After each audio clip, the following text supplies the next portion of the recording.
स्वागत है आपका विशाल शिवहरे जी, नई परख के मंच पर एक बार फिर।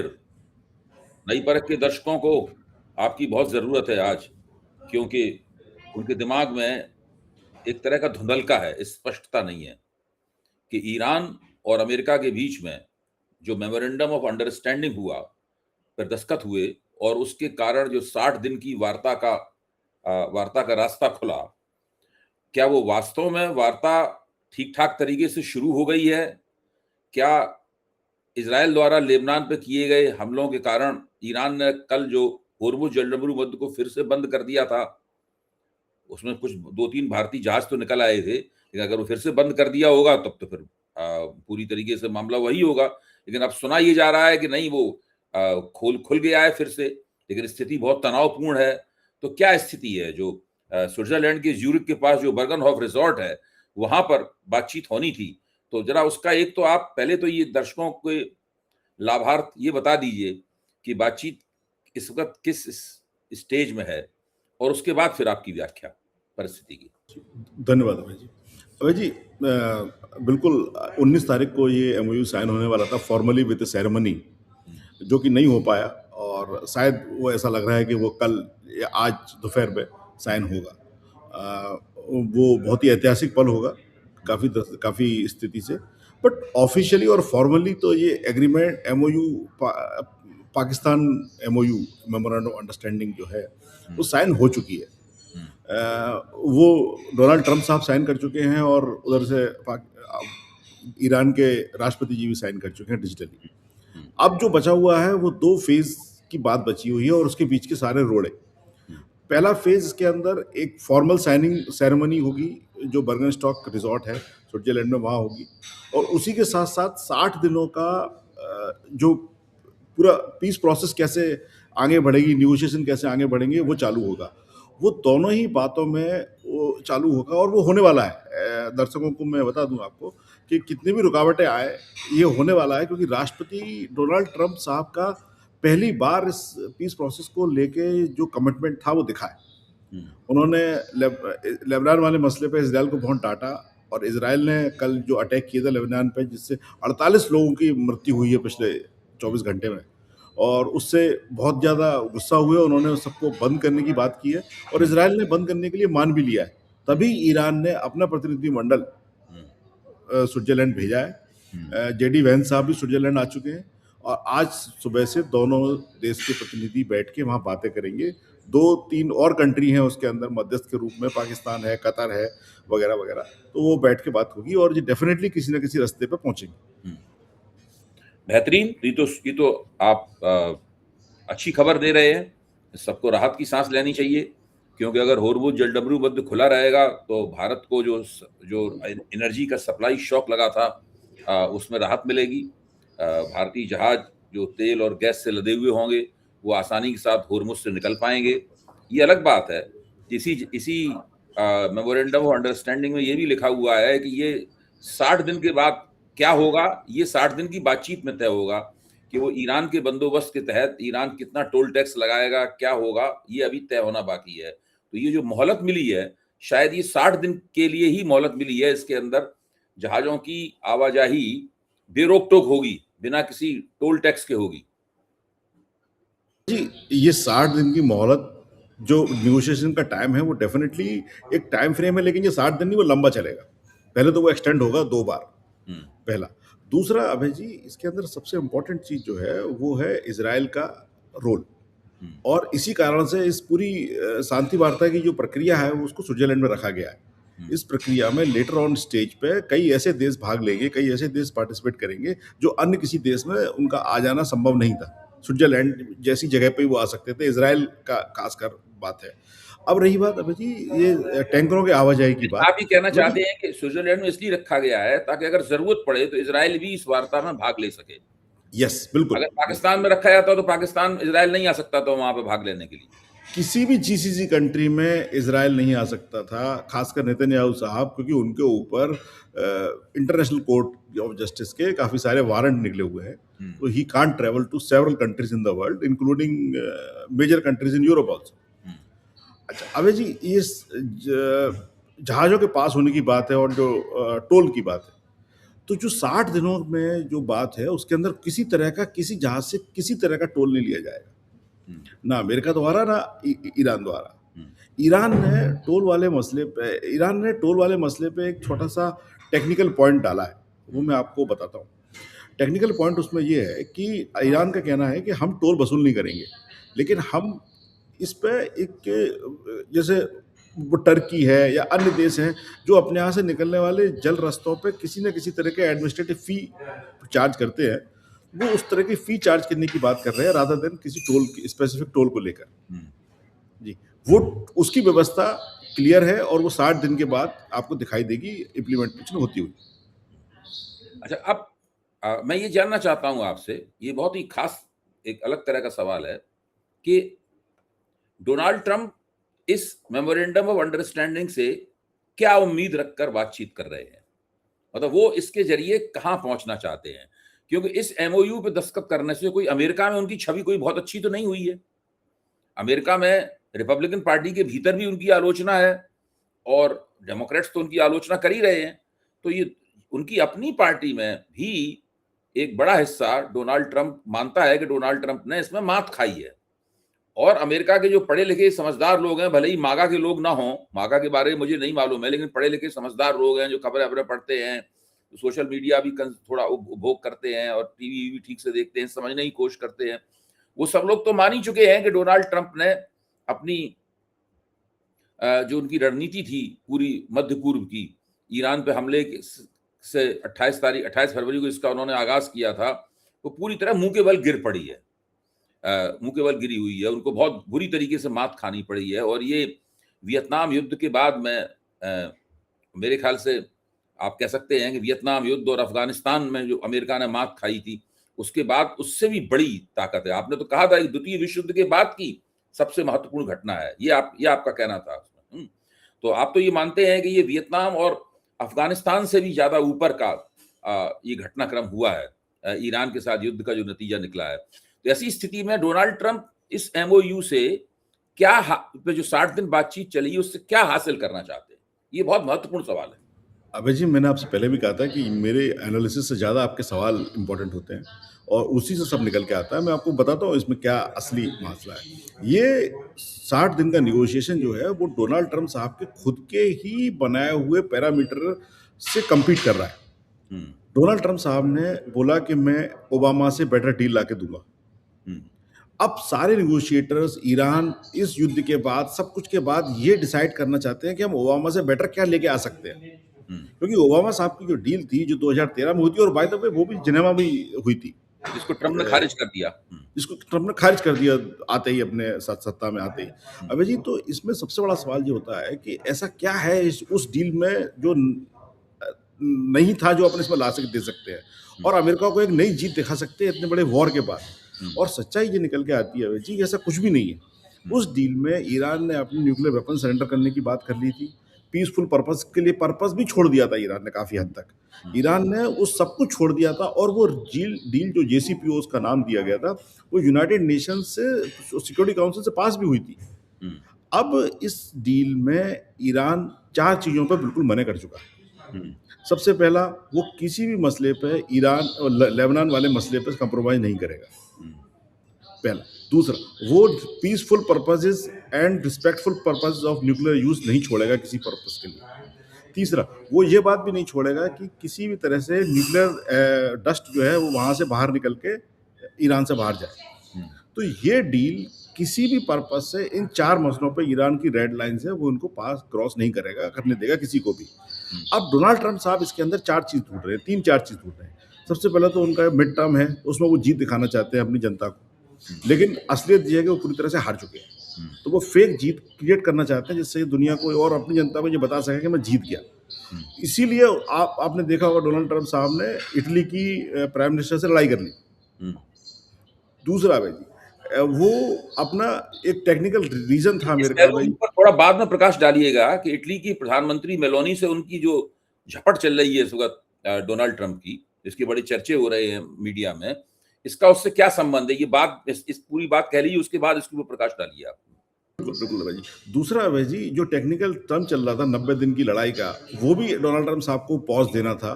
तीसरा, इस पूरे युद्ध में यूएस का बहुत बड़ा लॉस हो चुका है। हुँ, करीब-करीब 3 से साढ़े 3 ट्रिलियन डॉलर यूएस खो चुका है। उसको वो रीवैम्प करना चाहते हैं, यूएस की इकोनॉमी को बचाना चाहते हैं। उनका जो मेन पर्पस इस लड़ाई को शुरू करने का भी था, वो चाइना को कंट्रोल करने का था।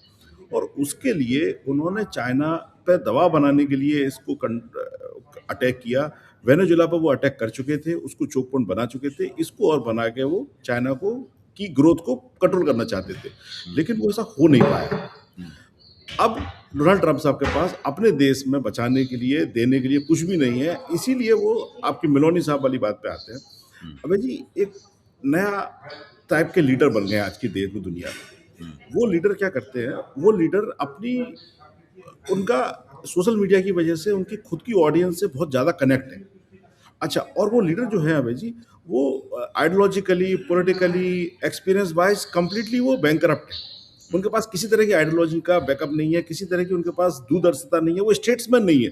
हुँ। वो सब आर्टिस्ट है, किसी न किसी तरह के। वो परफ़ॉर्मर्स हैं आर्टिस्ट परफ़ॉर्मर्स हैं। हुँ, परफॉर्मर्स हैं, परफ़ॉर्मर्स। वो परफॉर्मर्स हैं, और हुँ, वो परफॉर्मर्स अपने ऑडियंस को, चूँकि एक उनका ऑडियंस सब्सक्राइब किया हुआ है, मिलियंस ऑफ लोगों ने उनको, करोड़ों लोगों ने उनको सब्सक्राइब किया हुआ है, तो वो लोग अपनी ऑडियंस को किसी न किसी तरह का एक वो देना चाहते हैं, एक विक्ट्री देना चाहते हैं रोज़ की तरह। हुँ, और जो दिखाना चाहते हैं कि उनकी फेल्योर को आप ना देखें, केवल आप उनकी विक्ट्री को देखें, क्योंकि वो सब्सक्राइब करने पे उनके फीड में आती है। हुँ, तो डोनाल्ड ट्रम्प साहब ने जब ये इटली की मेलोनी से झगड़ा किया, फिर इटली की मेलोनी ने जब बोला कि मैं मेलोनी मेलोनी साहबा भी उसी तरह की एक लीडर है वर्ल्ड की, जो राइट विंग की हैं, सब कुछ है उनके पास दिखाने के लिए, करने के लिए कुछ भी नहीं है। वो जॉब्स के लिए लड़ रही हैं, वो वहाँ पे ग्रोथ के लिए लड़ रही हैं इटली में, और अपना चुनाव उसके लिए भी लड़ रही हैं। उन्होंने इसका जवाब इस तरह से दिया कि मैं और इटली कभी किसी के सामने भीख नहीं मांगते। उन्होंने अपनी प्रतिष्ठा को भी अपने देश की प्रतिष्ठा से लगा दिया। अब होगा क्या है भाई जी, इसमें जनता लड़ेगी, जनता ट्वीट करेगी, जनता रीट्वीट करेगी, जनता मेलोनी के खिलाफ करेगी, मेलोनी के सपोर्टर है वो डोनाल्ड ट्रम्प के खिलाफ करेंगे। और उन दोनों की ये इच्छा है लीडर्स की कि हमारे परफॉर्मेंस पे हमने जो वादे किए थे उन सब पे ना जाते हुए आप को हम एक नया डिस्ट्रैक्शन दे रहे हैं, आप इस पे अपनी फोकस एनर्जी करो, बाकी ये टाइम निकल जाएगा, आप भूल जाओगे हम किस तरह से अमेरिका हरा चुके हैं, किस तरह से अमेरिका में जॉब नहीं है, किस तरह इटली में जॉब नहीं है। ये सब कुछ उस प्रपंच के नीचे दबाने की कोशिश है, दोनों की तरफ से। इसमें सच्चाई कुछ भी नहीं है। इसका मतलब आप ये जिस प्रकरण एक तरीके तरह से का डायवर्जन है। एक तरह से लोगों को गुमराह करने की तिकड़म है। अभय जी, आज की सारी सरकारें केवल और केवल by the diversion, for the diversion and because of diversion ही चल रही हैं। हुँ, ये उसका एक प्रमाण है। तो क्या इसमें हमारे विश्वगुरु भी शामिल हैं? क्योंकि मेलोनी के साथ में उनको वो एक मेलोडी की टॉफ़ी की थैली पेश करना, उसके बाद जी7 में मिलके ये चर्चा होना कि हम दोनों इस वक़्त इंस्टाग्राम पे सबसे लोकप्रिय कपल हैं। जिस परफ़ॉर्मेंस और जिस नाटकबाज़ी की आप बात कर रहे हैं इसमें तो हमारे विश्वगुरु ने भी बढ़-चढ़ के अभी पिछले दिनों भूमिका निभाई है। जी, जब आपका को-एक्टर बहुत बड़ा परफॉर्मर हो, तो आपको भी परफॉर्म करना ही पड़ता है। हुँ, तो दोनों ही लीडर बहुत अच्छा परफॉर्म कर रहे हैं वर्ल्ड स्टेज पे। मोदी जी भी उसमें हैं, और जिस तरह से विश्व पॉलिटिक्स चल रही है, मैंने आपको पहले ही बताया, ये लीडर बिना किसी काम के, बिना किसी परफॉर्मेंस, बिना किसी अचीवमेंट के हुँ, एज़ ए परफॉर्मर अपने आप को स्टेट्समैन बनाने की कोशिश में लगे हुए हैं, और सोशल मीडिया उनको इस काम में हेल्प कर रहा है। कब तक हेल्प चलेगी, देश का क्या भला होगा, वो सब साइड में है, उन सब की कोई ज़रूरत भी नहीं है, हुँ, क्योंकि वो मैटर भी नहीं करता आज की डेट में। लोगों की याददाश्त केवल 5-10 दिन पुरानी भी नहीं है। जय डोनाल्ड ट्रम्प साहब थे जो बोल के आए थे कि मैं युद्ध नहीं लड़ूँगा। हुँ। आज सबसे बड़ा युद्ध लड़ चुके हैं और हार चुके हैं। अभय जी, मैंने आपको बोला था, डोनाल्ड ट्रम्प साहब की 80वीं वर्षगांठ पे उन्होंने अमेरिका को हराने का सबसे बड़ा तोहफ़ा दिया है। हुँ। अच्छा, ये तो आपने बताया कि डोनाल्ड ट्रंप इससे क्या चाहते हैं और अ, आपने ये भी निष्कर्ष निकलता है आपकी चर्चा से कि डोनाल्ड ट्रंप जो चाहते हैं, वो उनको इससे प्राप्त नहीं हो पाएगा। क्योंकि परिस्थितियाँ पूरी तरीके से उनके हाथ से निकल चुकी हैं। अब दूसरा पक्ष ईरान इससे क्या चाहता है इससे? उसकी व्याख्या कीजिए। जी, ईरान बहुत ही एक अलग ही स्टेट में है। हुँ, ईरान के साथ दुनिया ने, काफ़ी देशों ने दुनिया के बहुत ही गलत तरह का व्यवहार किया है पिछले 50-60 साल से। हुँ, उन्होंने अमेरिका के साथ मिलकर ईरान पे कई गलत तरीके के सैंक्शन लगा दिए, उनकी टेक्नोलॉजी नहीं दी, उनकी जन आबादी को। ईरान बहुत ही डिफरेंट और डिफिकल्ट सिचुएशन से गुजरा है पिछले 1977 के बाद से, हुँ, और वो सब मैन मेड बनाई हुई परिस्थितियां हैं, किसी कोई आइडियोलॉजिकल रीजन से नहीं थी। हुँ, आज अमेरिका ये बोल रहा है कि हम ईरान पे सैंक्शन हटा रहे हैं। ऐसा क्या चेंज हो गया ईरान में जो आपने सैंक्शन हटा दिए ऑयल बेचने पे? ये सैंक्शन आप 25 साल पहले क्यों नहीं हटा सकते थे? हुँ। और क्यों लगाए क्यों थे आपने? लगाए क्यों थे आपने? आपने उससे क्या हासिल कर लिया? हुँ, आज ईरान न्यूक्लियर वेपन छोड़ने को तैयार नहीं है। आप फिर भी सैंक्शन हटाने को आपने हटा दिए। हुँ, इस भरे युद्ध में आपने ईरान के ऑयल के तेल के बेचने पे सैंक्शन हटा दिए थे। हुँ, तो अभय जी, ईरान बहुत ही विक्टिम टाइप का कंट्री है आज की डेट में। हुँ, ईरान, लेकिन एक बात और है अभय जी, 2 हुँ, बातें हैं। हुँ, ईरान बहुत ही प्रिंसिपल्ड कंट्री है। उन्होंने पूरे वॉर में आप देखिए, उन्होंने अपनी सारी लड़ाई बहुत ही सिद्धांतों से लड़ी। हुँ, उन्होंने कभी रात को हमला नहीं किया, उन्होंने हमले का रिटेलिएट किया, उन्होंने कभी अपनी तरफ से हमला नहीं किया। उन्होंने वार्निंग दे के हमला किया कि हम आज इतने बजे इस जगह हमला करेंगे। उन्होंने सारी अरब कंट्रीज़ पे ये कह के हमला किया कि हम उन कंट्रीज़ पे और उन बेसिस पे हमला करेंगे जहाँ से हमारे ऊपर हमला आएगा। हुँ, तो ईरान ने पूरी लड़ाई, और उससे पहले की भी लड़ाई आप देखें, बड़ा सैद्धांतिक रूप से लड़ी है। ये डिप्लोमेटिक टॉक्स में भी ईरान बड़े सैद्धांतिक रूप से जाने वाला है, हुँ, और सिद्धांत उनके 4 उन्होंने जाने से पहले क्लियर कर दिए। सबसे पहला, लेबनान का मामला संभले, किसी तरह का लेबनान पे अटैक नहीं हो। हम दोस्त को प्रेफ़र करते हैं, हमें किसी तरह का सेल्फ बेनिफिट नहीं चाहिए। हुँ, दूसरा, हमारे $24 बिलियन इमीडिएटली रिलीज़ करे जाएँ, हुँ, हमें सैंक्शन हटाए जाएँ। ये सिक्योरिटी काउंसिल जब भी फैसला करेगी इस नेगोशिएशन डील को, वो यूएन सिक्योरिटी काउंसिल से वो हो, अप्रूव हो, और हमारे ऊपर किसी तरह का इसके बाद कोई हमला नहीं हो। तो ईरान जो बस सिद्धांत रूप से जाने वाला है इसके अंदर, और वो उन सब सिद्धांतों का पालन करेगा इस हमले में। ईरान को सबसे इम्पोर्टेंट चीज़ जो चाहिए इससे, वो वर्ल्ड में वापसी करना चाहता है, शांतिपूर्ण तरीके से। पहला, वो एक वर्ल्ड की चौथी पावर तो बन ही चुका है मिलिटरीली, बट ईरान नहीं चाहता कि वो केवल मिलिट्री पावर बनी रहे हुँ, या कोई नेगेटिव पावर बनी रहे। वो वर्ल्ड की पॉजिटिव पावर बनकर पूरे रीजन में और विश्व में कंट्रीब्यूट करना चाहता है। हुँ। अब एक और महत्वपूर्ण सवाल उठता है जो डोनाल्ड ट्रंप ने जो रवैया अपनाया उससे जुड़ा हुआ है। जब एमओयू पर दस्तखत हो गए, उस दस्तखत से ठीक पहले और उसके बाद भी डोनाल्ड ट्रंप ने कहा कि ये जो बात कही जा रही है कि हम 300 अ अरब डॉलर जो है वो ईरान के युद्ध में जो ईरान को नुकसान हुआ है, उसकी भरपाई के लिए और ईरान के रिकंस्ट्रक्शन के लिए, पुनर्रचना के लिए अमेरिका खर्च करेगा। ये खबर गलत है। अमेरिका 10 सेंट भी उसके लिए खर्च नहीं करेगा, ये शब्द इस्तेमाल किया। अमेरिका 10 सेंट भी खर्च नहीं करेगा। जो कुछ खर्च होगा, वो प्राइवेट सेक्टर वाले करेंगे। प्राइवेट सेक्टर वाले कुछ इन्वेस्टमेंट वगैरह वहाँ करेंगे, उससे होगा खर्चा, वरना आम तौर पे हम ये सब पैसा ऐसा खर्च करने वाले नहीं हैं। तो ये तो बात बिल्कुल जो उसमें लिखा हुआ है मेमोरेंडम ऑफ अंडरस्टैंडिंग में, उसके बिल्कुल उलट है। भाई जी, बिल्कुल आप सही कह रहे हैं। मैं आपको उसकी 3 बातें बताता हूँ पहलू। हुँ, जब नेगोशिएशन चल रहे थे, तो उस वक़्त जो नेगोशिएटिंग टीम थी, उसने एक बात बोली थी ईरानियन टीम से हुँ, कि आप डोनाल्ड ट्रम्प साहब की किसी भी बात का, किसी भी ट्वीट का सीरियसली ना लें। जो हम हुँ, बात करके जा रहे हैं, वही फाइनल है। आप इसको बिल्कुल भी सीरियसली ना लें। हुँ, और वो उसका रीज़न भी मैंने आपको बताया कि इनके पास एक बहुत बड़ी अपनी खुद की मागा आर्मी है, हुँ, जो कि सब्सक्राइब करने के बाद कुछ ना कुछ देखना चाहती है। और वो एक चीज़ बिल्कुल नहीं देखना चाहती कि हमारा लीडर थूक के चाट गया। हुँ, और वो इस बात को सहन नहीं कर सकते। हुँ, तो वो सच्चाई कुछ भी हो, उनके मागा ऑडियंस पे अगर ये बात पहुँचती है कि डोनाल्ड ट्रम्प साहब ने ये बोल दिया है कि वो 10 सेंट नहीं देंगे, हुँ। तो उनके लिए तो वही सच है। अच्छा, अच्छा। 300 बिलियन देंगे, उन्होंने एग्री करा है, वो देंगे, दे रहे हैं और देंगे फटाफट।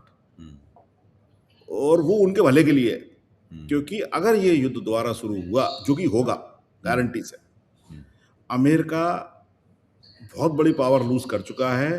वो पावर बहुत ज़्यादा सीरियस लेवल पे नीचे चली जाएगी, and America will never be able to come back in the world stage anymore if this war again रीस्टार्ट्स।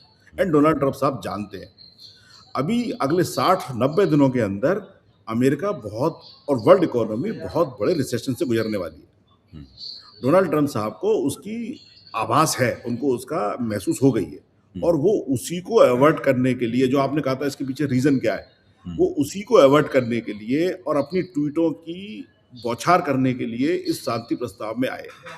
हुँ, मुझे चाहते हैं कि मैं रोज़ सुबह उठ के ट्वीट करूँ और मार्केट को ऊपर उठा के रखूँ, जिससे कि अमेरिकी अर्थव्यवस्था किसी भी बड़े संकट में ना आ जाए। लेकिन मुझे पूरा विश्वास है, जिस तरह से आर्थिक स्थिति जा रही है और एआई के बबल को लोग प्रेडिक्ट कर चुके हैं, मेरा ऐसा विश्वास है, बहुत जल्दी अमेरिका की अर्थव्यवस्था बहुत बड़े रिसेशन में जाने वाली है। देखिए, ये तो बात सही है आपकी कि अपने जनाधार को जो कि दरअसल आपके इर्द-गिर्द ही अपनी सारी राजनीति और विजय होते देखना चाहता है, उसके कंज़म्पशन के लिए, उसके उपभोग के लिए नेता कुछ बातें कहता है? भले ही उसका ज़मीन से कोई ताल्लुक ना हो। आपका कहना ये है कि डोनाल्ड ट्रम्प ने ये जो बयान दिया है, दरअसल मागा आर्मी को, मागा वालों को, उस जनाधार को संतुष्ट करने के लिए दिया है। लेकिन ये तो एक एक अजीब-सी बात नहीं है कि आप खुलकर इस बात का उल्टी बात कह रहे हैं, जिस दस्तावेज पे आप दस्तखत कर रहे हैं। दस्तखत कर रहे हैं, उसके खुल के उल्टी बात कह रहे हैं। आपके ही देश के जो नेगोशिएटर्स हैं, वार्ताकार हैं, वो दूसरे पक्ष से कह रहे हैं कि आप इनकी बातों पे यकीन मत कीजिए। ये तो बहुत ही गैर उसूली, शर्मनाक किस्म की, टुच्चे किस्म की हरकत है। मैं अगर एक कड़े शब्द का इस्तेमाल करूँ, तो मैं कहूँगा ये तो बहुत ही टुच्चे किस्म की हरकत है। अबे जी, ये टुच्चे किस्म की है या गलत किस्म की है, वो अलग बात है, लेकिन ये सच्चाई है। हुँ, और अब सारे विश्व के लोगों को और पढ़े-लिखे लोगों को इस नई सच्चाई से अपने आप को एडजस्ट कर लेना चाहिए। हुँ, डोनाल्ड ट्रम्प साहब ने वो सब बातें नहीं बोली जो वो कर रहे हैं। हुँ। अक्षय कुमार का एक डायलॉग था, जो मैं बोलता हूँ वो करता नहीं हूँ, जो करता हूँ वो बोलता नहीं हूँ। तो वो उन्होंने बोला था, मैं अमेरिका में रोज़गार बढ़ाऊँगा, हुँ, अमेरिका में रोज़गार नहीं बढ़ रहा। हुँ, उन्होंने कहा था, मैं महँगाई कम करूँगा, हुँ, अमेरिका में महँगाई कम नहीं हो रही है। हुँ, उन्होंने कहा था कि मैं कोई युद्ध नहीं करूँगा, अमेरिका सबसे बड़े युद्ध में लड़ा, हारा और पिट रहा है। हुँ, उन्होंने ऐसा बहुत सा कुछ बोला था अभय जी, जो वो कर रहे हैं, वो कर नहीं पा रहे हैं, लेकिन उनकी मागा आर्मी को चारों पाँचों चीज़ें अभी भी लगती है। हुँ, अमेरिका युद्ध जीत चुका है, हुँ, अमेरिका में महँगाई कम हो रही है, हुँ, अमेरिका बहुत ही विश्व पावर बन गया है, हुँ, अमेरिका ने पूरे दुनिया पे टैरिफ लगा के अपना परचम फहरा चुका है और वो मेक अमेरिका ग्रेट अगेन की तरफ बढ़ के आगे निकल चुका है। हुँ, अब अमेरिका सुपर ग्रेट बनने वाला है, ग्रेट बनने वाला नहीं है। हुँ। तो वो डायकोटॉमी बहुत ही रियल है और ये अकेला अमेरिका में नहीं, काफ़ी सारे देशों में है। हाँ, इस डायकोटॉमी की धरातल की सच्चाई से को बल्कि उल्टी है बल्कि। तो आप इटली का ना नज़ारा आप किसी भी देश का नज़ारा देख लीजिए, यहाँ पे राइट विंग की सरकार है, जिनकी सरकार का अपनी इस तरह की उन्होंने एक आर्मी बना ली है। अपनी इंडिया भारत में अंधभक्त हैं। हुँ। सच्चाई से कोई लेना-देना नहीं है उनका, बिल्कुल सच्चाई से कोसों दूर है, किलोमीटरों दूर है।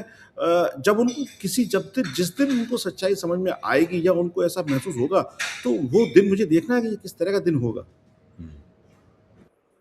तो ये तो इस तरह की भक्त मंडली इटली में भी है, इस तरह की भक्त मंडली यूनाइटेड स्टेट्स ऑफ अमेरिका में भी है, भारत में तो है ही, हम लोग तो रोज़ ही उसका सामना करते हैं, उसके आक्रमणों का सामना करते हैं, वो जिस तरीके से सारी घटनाओं को देखता और समझता है, वो भी हम लोगों के सामने आता है।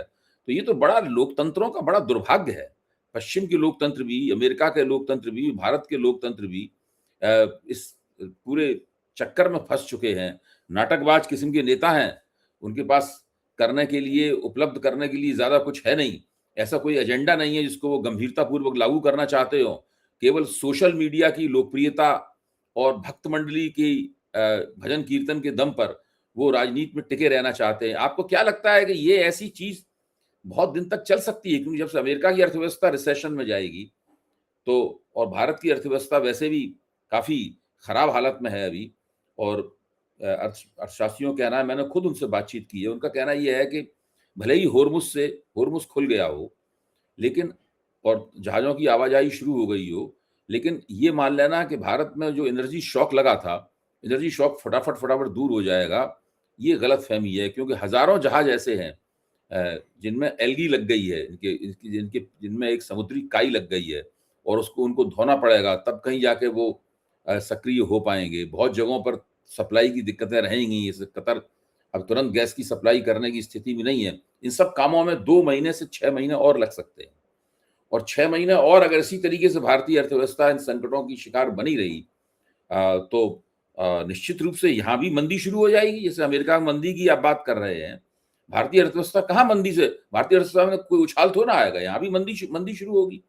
तो जो आर्थिक मंदी होती है, वो तो यथार्थ होता है। वो आप भक्त हैं कि नहीं है इससे कोई फ़र्क नहीं पड़ता। वो भक्त को भी चाबुक लगेगा उसका और जो भक्त नहीं है उसको भी चाबुक लगेगा, जो राजनीति से दूर है उसको भी उसका चाबुक झेलना पड़ेगा। ऐसी हालात में जो एंटी इनकम्बेंसी होगी, सरकार विरोधी भावनाएँ होंगी, वो अमेरिका में भी प्रबल होंगी, इटली में भी प्रबल होंगी और भारत में भी प्रबल होंगी। ये जो नाटकबाज नेता बच कैसे पाएँगे सरकार विरोधी भावनाओं से? अभय जी, जी, आपका सवाल बहुत ही अच्छा है और मैं इसका एक विस्तार से जवाब भी दूँगा और मैं चाहूँगा कि इस सवाल पे आप एक अलग से चर्चा करें किसी दिन, बट मैं हाँ, संक्षिप्त में इसका जवाब देता हूँ। वो चर्चा भी करेंगे। अभय जी अभय जी, ये जो नया डिस्कोर्स है, ये रियल है। हुँ, ये सोशल मीडिया बेस्ड गवर्नेंस जो है, वो अब रियलिटी है, वो कोई फेक और गलत नैरेटिव नहीं है। हुँ, इससे पूरी इंटेलेक्ट क्लास को या पूरी इस देश को अब इससे अपने आप को अब्जॉर्व कर लेना चाहिए कि ये एक नया डिस्कोर्स है राजनीति का जो कि अब रहने वाला है, हुँ, पहला। दूसरा, इसका सच्चाई से कोई लेना देना नहीं। हुँ, अमेरिका में रिसेशन आ रहा है, लोग की जॉब्स जा रही हैं, लेकिन उनकी जो भक्त मंडली है मागा की, उस पे इसका कोई असर नहीं होने वाला। हुँ, क्योंकि उनको आपको सी आफ्टर ऑल आदमी 2 चीज़ें देखता है भाई जी। एक चीज़ ये देखता है कि मैं सिक्योर हूँ कि नहीं? हुँ, मेरा भविष्य सिक्योर है कि नहीं? हुँ, अबे जी, जब आपको आपके भविष्य से डिस्ट्रैक्शन ही पे ही ले जाके आपको सिक्योरिटी फ़ील करा, आपको इस बात से आज आपका अमेरिका में मागा लोग क्या सोच रहे होंगे? हुँ, वो अब इस बात से खत्म हो गए हैं कि ईरान को झगड़ा है उनका। ईरान में अब है उन्होंने साइन कर दिया डोनाल्ड ट्रम्प साहब ने, अब उनके लिए ईरान हम जीत गए। अच्छा, अब डोनाल्ड ट्रम्प साहब अब वो किस बात पे खुश बना रहे हैं कि हमने मेलोनी को बर्बाद कर दिया। आपको डिस्ट्रैक्शन दिए जा रहे हैं रोज़ के रोज़ जिससे कि सारे लोग डिस्ट्रैक्ट रहें। अब सवाल कहाँ खड़ा होता है भाई जी, ये सब तो छोटे-छोटे सवाल हैं। आप इस पे विस्तृत रूप चर्चा करेंगे अपन, काफ़ी हुँ, डिटेल विषय है ये। ज़रूर। लेकिन इकोनॉमी की बात जहाँ तक आपने की एल्गी वगैरह 1861 जहाज जो हैं वो हॉर्मुज़ में फँसे हुए हैं। हुँ, अगर वो आज भी निकलना शुरू कर दें, हुँ, तो भी निकलते-निकलते 2 महीने लग जाएँगे। हुँ, अगर एलगी हट भी गई उनकी तो भी। हुँ, सो लेकिन इससे भारत की व्यवस्था चौपट हो जाएगी, वो गलत बात है। हुँ, इससे भारत में मंदी आ जाएगी, हाँ। इससे भारत की अर्थव्यवस्था पे स्ट्रेन आएगा, बिल्कुल, आ रहा है। लेकिन उससे लोग बाग जग जाएँगे? नहीं। लोग बाग अपना भविष्य खराब कर रहे हैं, हुँ, क्योंकि ये भविष्य जो है, भविष्य अभय जी फ्यूचर जनरेशन का होता है। हुँ, भविष्य हम और आपका नहीं है। आज भारत के में केवल 3 तरह के जॉब बचे हुए हैं, हुँ, ओला, उबर और ज़ोमैटो। हुँ, आप कोई भी डिग्री से लेके आते हैं, अगर जॉब सिक्योरिटी के नाम पे कुछ है, तो हुँ, आप डिलीवरी सर्विस कर सकते हैं, इमीडिएटली वो आपको मिल जाएगी और वो बहुत ही रिस्पेक्टेबल जॉब है। हुँ, आप उसमें अपना परिवार चला सकते हैं, आप उससे अपनी बड़ी-बड़ी अपनी सारे सपने पूरे कर सकते हैं, आप उसके अंदर मकान खरीद सकते हैं, आप उसमें सब कुछ ले सकते हैं आप अगर आप 3 कंपनियों में डिलीवरी बॉय बन जाते हैं, ओला, उबर और ज़ोमैटो। हुँ। यही अब एक जॉब बची है और यही भारत का भविष्य है। अभी तो देखिए भारत के जो प्रधानमंत्री के मुख्य आर्थिक सलाहकार हैं, अनंत महादेवन नाम है शायद उनका या अनंत विश्वनाथन या नाम मैं भूल रहा हूँ ठीक से। ऐसा ही कुछ नाम है। तो उनका मैं एक वीडियो क्लिप देख रहा था, बिल्कुल ताज़ा वीडियो क्लिप है 1-2 दिन का। उसमें वो साफ तौर पे कह रहे हैं कि एआई में हम कहीं नहीं हैं और मैन्युफैक्चरिंग में हम कोई तीर नहीं मार पाए। हमारा मैन्युफैक्चरिंग का जो पूरा योजना थी, वो सब उसकी हवा निकल चुकी है। अब हमारे पास 2 ही 3 तरह की नौकरियाँ लेकिन अभी भी नौकरियाँ हमारी बाकी हैं। नौकरियाँ क्या हैं कि आप नर्स बन जाइए अस्पताल में, आप हॉस्पिटैलिटी इंडस्ट्री में चले जाइए, होटलों में काम कीजिए, पर्यटन इंडस्ट्री में काम कीजिए, बस यही उन्होंने कहा ये सब काम है। आप प्लम्बिंग कीजिए, आप इलेक्ट्रीशियन बनिए, ये सारे काम उन्होंने गिनाए वास्तव में कि इन कामों पे ज़ोर दीजिए। अब वो बात भूल जाइए कि आप कोई मैन्युफैक्चरिंग में कोई इंजीनियर बनेंगे, नहीं, जो भारत पहले इंजीनियर और डॉक्टरों की बड़ी भारी दुनिया भर को सप्लाई करता था और भारत में भी उनकी बहुत बड़ी संख्या थी। जो प्रधानमंत्री का मुख्य आर्थिक सलाहकार है, वो कह रहा है कि अब वो पुरानी बातें हो गई, अब तो आपको ये सब काम करने पड़ेंगे। जी। अबे जी, बिल्कुल ये अच्छे दिन की झलक है और बहुत ही सुंदर झलक है और धीरे-धीरे इसकी उससे कोई अंतर नहीं पड़ने वाला है किसी तरह से। आप कहें कि कोई सरकार चुनाव हार जाएगी इन सब बेसिस पे नहीं, एंटी इनकम्बेंसी आके खत्म हो जाएगी, कुछ नहीं होने वाला है भाई जी। Social media based governance is a new reality. हुँ, अब इसका सच्चाई से ठीक है, आप ओला उबर की डिलीवरी कर रहे हैं, कोई हुँ, बात नहीं है। आप अपने बच्चों को पढ़ा नहीं पा रहे, अच्छा कोई बात नहीं है। लेकिन आपको ऐसा महसूस नहीं होने दिया जाएगा कि आप पे दिक्कत है। क्योंकि आपके पास शाम को 7 बजे एक ट्वीट ऐसा आ जाएगा जिससे आपको महसूस होगा कि हम विश्व गुरु हैं। चाहे वो उँगली दिखाते हुए हो, चाहे वो सेल्फी लेते हुए हो, कुछ ना कुछ आपके पास शाम को 7 बजे से लेके 9 बजे तक के बीच में एक ऐसा आएगा, जिससे कि आप आज का थकावट का आपकी या आपके हारने की या आपके भविष्य की जब आप सोचने बैठे, तो वो नहीं हो, आप कुछ और सोचने के लिए लग जाएँ। और ये 12-15 साल से सक्सेसफुली गवर्नमेंट कर ही रही है। अब एक आखिरी सवाल है आज की चर्चा का, क्योंकि समय हमारा हो गया है, लेकिन आखिरी सवाल पूछना ज़रूरी है, जो शायद इस चर्चा का उपसंहार भी कर देगा। वो ये है कि कल मैं अपने एक मित्र जो कि सोशल मीडिया के जानकार हैं, उनके साथ बैठा हुआ था, तो हम लोग ये देख रहे थे कि कांग्रेस का जो सोशल मीडिया है, उसकी जब कोई चीज़ आती है, प्रेस कॉन्फ्रेंस आती है या कोई वो सोशल मीडिया पे पोस्टिंग आती है, तो उसको कितने लोग देखते हैं? हुँ? और भारतीय जनता पार्टी की तरफ से जो चीज़ पोस्टिंग की जाती है, चाहे प्रधानमंत्री का भाषण हो या कोई प्रवक्ता की कोई बात हो या कोई प्रेस कॉन्फ्रेंस हो, उसको कितने लोग देखते हैं? तो ये देख के मुझे थोड़ा अजीब-सा लगा कि कांग्रेस की जो पोस्टिंग्स होती हैं, चाहे वो विज़ुअल हों, चाहे वो ऑडियो हों, कैसी भी हों, उनको भाजपा के मुकाबले बहुत बड़े पैमाने पे लोग देख रहे हैं और उसके बीच में लाखों-लाखों का फ़र्क है। और कांग्रेस की हालत ये है कि 8-8, 9-9 घंटे में उनके केवल 150, 200, 300, 500 या 1000, 1500 के आसपास ही उनको जो है वो ऑडियंस मिल रही है। अच्छा, अब आप कह रहे हैं कि सोशल मीडिया बेस्ड गवर्नेंस है ये। लेकिन बीजेपी की जो सोशल मीडिया पोस्टिंग्स हैं उनको तो आई बॉल्स नहीं मिल रही हैं, लोग नहीं अबे देख जी, रहे हैं उनको। जी। अबे जी, राइट विंग पॉलिटिक्स हुँ, वर्ल्ड ओवर ने ही ये कॉन्सेप्ट निकाला, गवर्नेंस बाय सोशल मीडिया, और उसमें इज़राइल इसका की पॉइंट है। हुँ, वो इस इस गेम में 10 गुना आगे हैं, 10 गुना आगे हैं। हुँ, आपको आई बॉल नहीं दिख रहे, बिल्कुल सही बात है। आपको व्यूज़ नहीं दिख रहे, बिल्कुल सही बात है। कांग्रेस के व्यू आ रहे हैं या वहाँ पे डेमोक्रेटिक पार्टीज़ के व्यू आ रहे हैं, बिल्कुल सही बात है। लेकिन वो अपने खुद के प्लेटफ़ॉर्म बना चुके हैं। उनके पास लाखों करोड़ों ऐसे व्हाट्सएप ग्रुप हैं, उनको किसी मैसेज को किसी तक पहुँचाने के लिए अब इन प्लेटफ़ॉर्मों का सहारा लेने की ज़रूरत नहीं है। अच्छा, अच्छा। डोनाल्ड ट्रम्प साहब के पास उनकी खुद की कंपनी है, ट्रुथ सोशल। हुँ, उनके पास अपना खुद का नेटवर्क है, वो उससे बहुत ऊपर निकल गए हैं। वो उनको अब इन सब की ज़रूरत नहीं है। अबे जी, मैं आपको दूसरी बात बताता हूँ। हुँ, ये जो शहर है, जहाँ पे शांति वार्ता हो रही है, हुँ, बर्नस्टॉक, हुँ, इसके बारे में थोड़ा-सा मैं आपको बताता हूँ। इसका काफ़ी रोमांचक और अच्छा इंटरेस्टिंग हुँ, हिस्ट्री है। अबे जी, ये बर्नस्टॉक नाम की रिज़ॉर्ट है। हुँ, ये स्विट्ज़रलैंड में है। हुँ, इसमें बहुत सारे, ये सिक्योरिटी की तरफ से बहुत ही एक किला है ये बहुत बड़ा। हुँ, और यहाँ पे इसका पीस वार्ता का काफ़ी बड़ा इतिहास है भाभी जी। यहाँ पे ज़ेलेंस्की साहब की पीस वार्ता हो चुकी है, सूडान की पीस वार्ता हो चुकी है 2004 में, 24 में हो चुकी है ज़ेलेंस्की साहब की। इससे पहले जो ईरान का यूएन जो न्यूक्लियर वेपन की डील थी, वो 2013 में यहाँ हुई थी। तो अभय जी, ये बहुत ही इंटरेस्टिंग सा शहर है, और हुँ, इसका एक बहुत ही एक एक अनोखा पहलू भी है इस जगह का।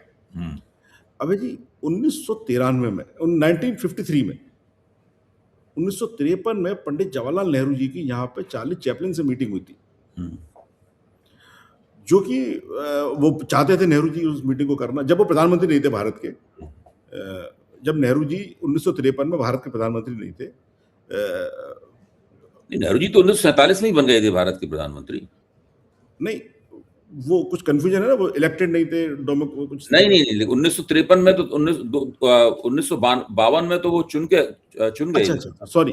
तो वो भारत के चुने हुए प्रधानमंत्री थे उन दिनों। और वो वहाँ पे गए थे बर्नस्टॉक रिज़ॉर्ट में, तो वहाँ उनकी जो मीटिंग थी वो चार्ली चैपलिन से हुई थी। हुँ, चार्ली चैपलिन साहब स्विट्ज़रलैंड के रहने वाले थे।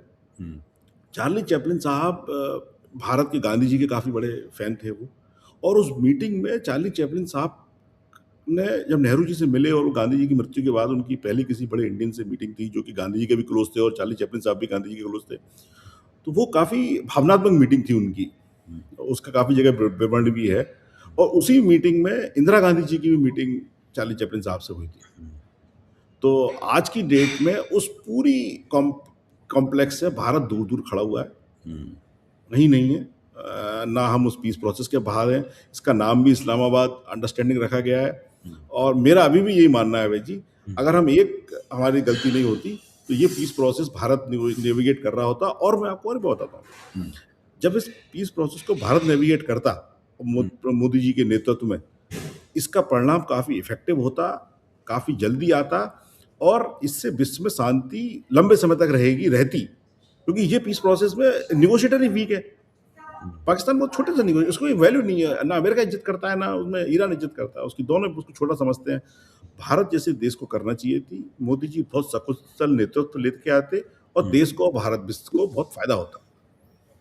बहुत बहुत धन्यवाद विशाल जी, बहुत ही दिलचस्प और सारगर्भित चर्चा हम लोगों ने की। जो मेमोरेंडम ऑफ अंडरस्टैंडिंग के बाद जो 60 दिन की बातचीत शुरू हुई है, उसके क्या-क्या तनाव हैं, उसकी क्या-क्या समस्याएँ हैं, कौन-कौन से अंतर्विरोधों से उसको जूझना है। और सबसे बड़ी आपने जो नई बात कही कि जो दक्षिणपंथी नेतृत्व है दुनिया का, जिसके अंदर हमारे मोदी जी भी हैं, डोनाल्ड ट्रंप भी हैं, मेलोनी भी हैं, ये और इस तरह के कई नेता हैं, वो एक खास तरह की थीसिस के ऊपर चल रहे हैं और वो है सोशल मीडिया बेस्ड गवर्नेंस। और उन उन इन नेताओं के व्यक्तित्व के कई नाटकीय पहलू हैं, जो इस पूरे सोशल मीडिया गवर्नेंस का जो सेटअप है, उसमें बड़े बढ़िया तरीके से फिट बैठते हैं। दोनों जेल करते हैं एक-दूसरे से।